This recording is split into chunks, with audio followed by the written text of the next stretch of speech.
I think that President Obama is keen to have a positive, a constructive relationship with Xi Jinping.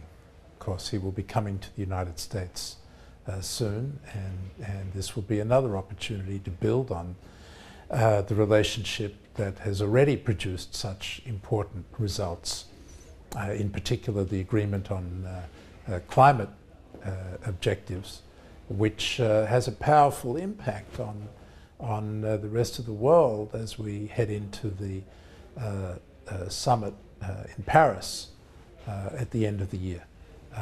So in these ways, if the United States and China, under the leadership of President Xi Jinping and President Obama, can work together, I think there is a lot that we can do to promote order, stability, peace, and prosperity for the whole world.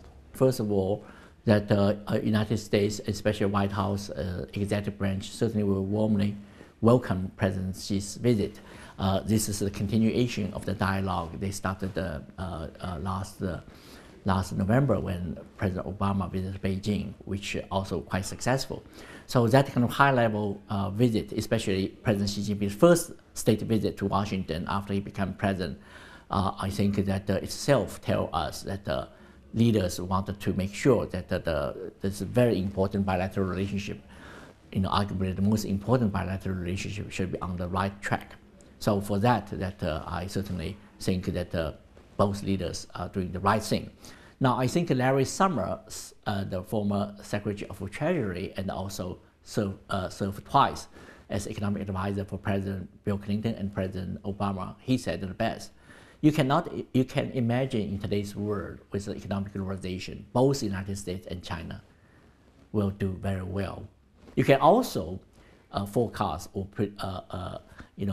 to see the scenario that neither country,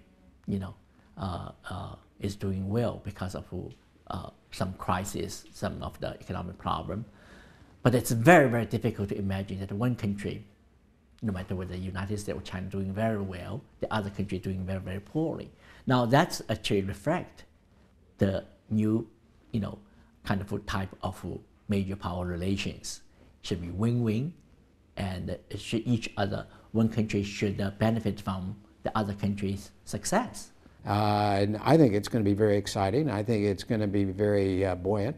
And I think it'll send a message to the rest of the world that the two largest economies in the world can get along on that part. Now, we also have China hosting the G20 next year. And that is a terrific opportunity to be able to be in a position to help, knit the fabric of these G20 countries together with a common agenda and action plans to be able to get it done. Now, my guess is President Xi is going to provide tremendous amount of leadership in getting that done. So there's some ifs, but I think overall, his leadership is terrific. It's going in the right direction, and I think the Chinese people are going to benefit from it. In 2013, and the two leaders met in California, and last year in 2014, the two leaders met here in Beijing, and I do have high expectations that the two leaders meeting in Washington and will truly elevate the level of the trust between the two countries.